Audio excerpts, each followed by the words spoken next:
Hello everyone, this is Akank Suman here.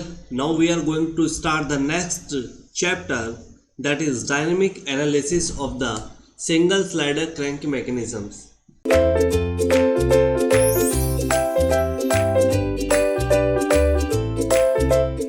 We have seen in the first chapter simple mechanisms that we have classified three categories. The first is 4-bar chain, the second is single slider crank mechanisms, and the third is double slider crank mechanisms.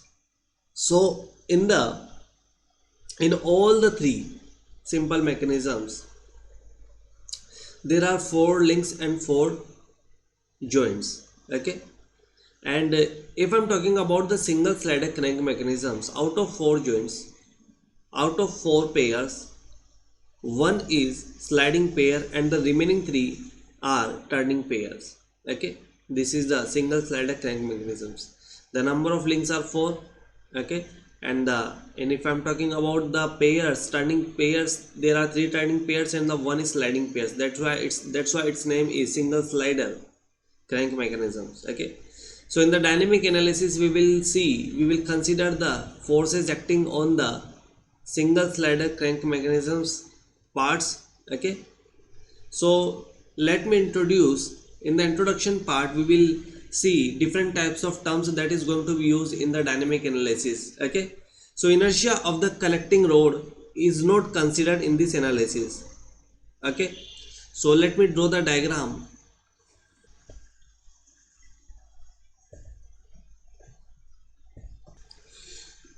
Here you can see this is a single slider crank mechanisms. Okay, in which cylinder is going to be sliding in a sliding motions and there is a crank which is going to be rotated here. Okay, so this is our crank, this is connecting rod. Here I am just named it, that is connecting rod, and that is crank, and this is piston. Okay, this is piston. So there will be a length of the connecting rod that is denoted as L, and if the radius of rotation of the crank is small r, so I'm just writing here L is the length of the connecting rod,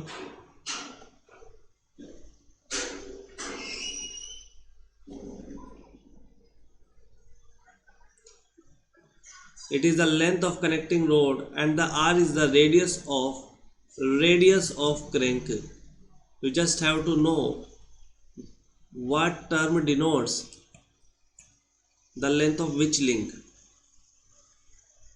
Radius of crank. Okay, and there is a mass of the reciprocating parts. Small m denotes the mass of reciprocating parts. We will do the numerical questions based on the dynamic analysis because the number of numerical questions is going to be asked from this topic, from this chapter.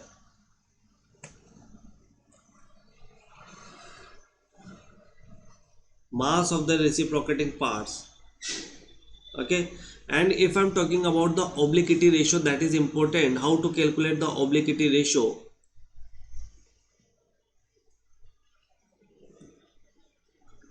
Obliquity ratio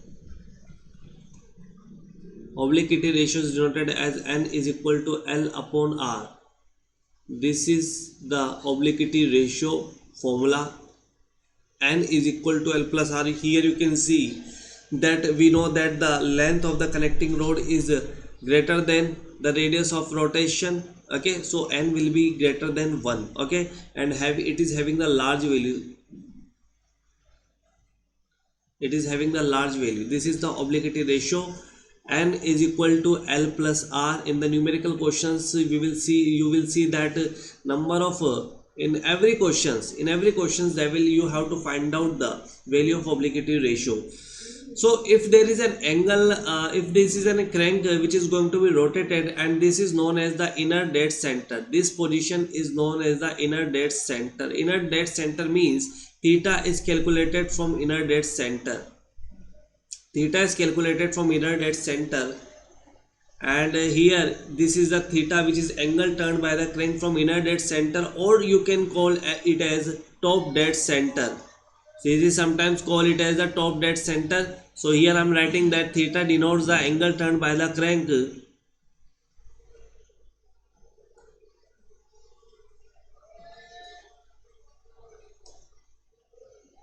Angle turned by the crank.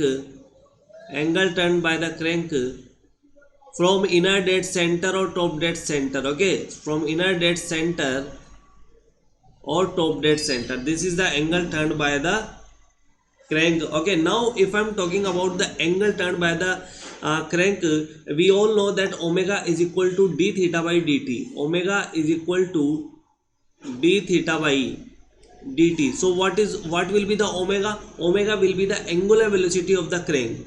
So this will be the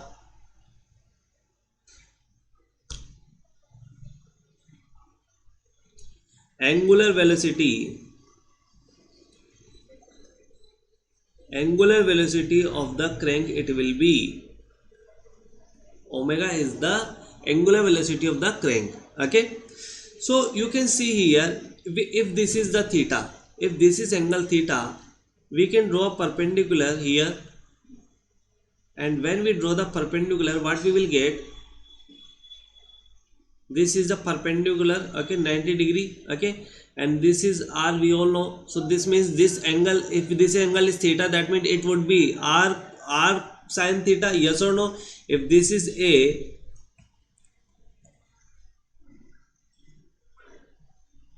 if this is a, this is o, this would be m. M is the perpendicular, we have drawn that, and it would be r sin theta. And if there is a theta angle when the crank is rotated, there will be also rotation of the connecting rod, okay, with the horizontal. So I am considering this angle is beta. Okay, so if this is 90 degree, okay, this is perpendicular to the horizontal, that means it would be r sin theta, and it would also be, if you consider this triangle, it would also be L sin beta. So I can write here that AM is equal to L sin beta. This is also equal to R sin theta. Okay, you can see in the diagram here, this is R sin theta and this is L sin theta. So this is the relation you will get, L sin theta, L sin beta is equal to R sin theta. So from here, if I write the sin beta in terms of theta, what we will get, R upon L sin theta. Okay, so R upon L, the L upon R is the obliquity ratio, so I can write here sin theta upon N, yes or no? So what we will get, that sin beta is equal to sin theta upon N.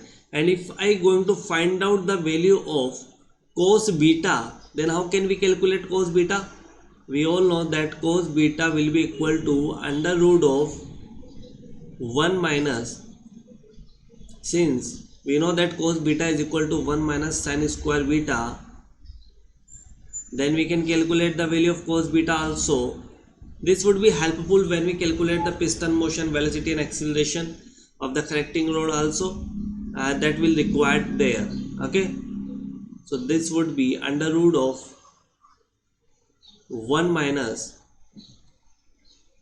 sin square theta upon n square. Okay, so this is the relation. You must understand how we have calculated the cos beta value. And first important thing you must remember, if you don't know, if you don't want to remember this, you just have to remember these equations, this relation. This is very important. Okay, and in the diagram I have shown you how can we put them equal to L sin theta is equal to R sin theta, L sin beta is equal to R sin theta, L sin beta is equal to R sin theta, because this AM is common length for both the triangles, so it would be equal. Okay, that means if I'm to consider this triangle, this bigger triangle, that would be L sin beta. If I consider this small triangle, that would be R sin theta. So both will be equal to each other. So finally we all know that length of the connecting rod upon the radius, that means the ratio of length of the connecting rod upon the radius of crank, that would be considered as the obliquity ratio. Okay, so if you want to calculate the beta, that means we know in the question there will be theta value given. So if you want to calculate the value of beta, how can we calculate? You have to apply this relation. Okay, either you can learn directly in terms of sin beta or cos beta, or if you don't want to, if you are not able to remember this directly, you just have to remember this thing. Okay, so this was the introduction part of the chapter in which we have seen the obliquity ratio and the relations between beta and theta. Now we will start with the kinematic analysis, and finally we will complete this chapter at the end of the dynamic analysis. Okay, so in the kinematic analysis generally we will study about the velocity, accelerations and the piston motions, and in the dynamic analysis, that is important, that is the core part of the chapter, we will study what types of forces is working in the single slider crank mechanisms. Okay, so thank you.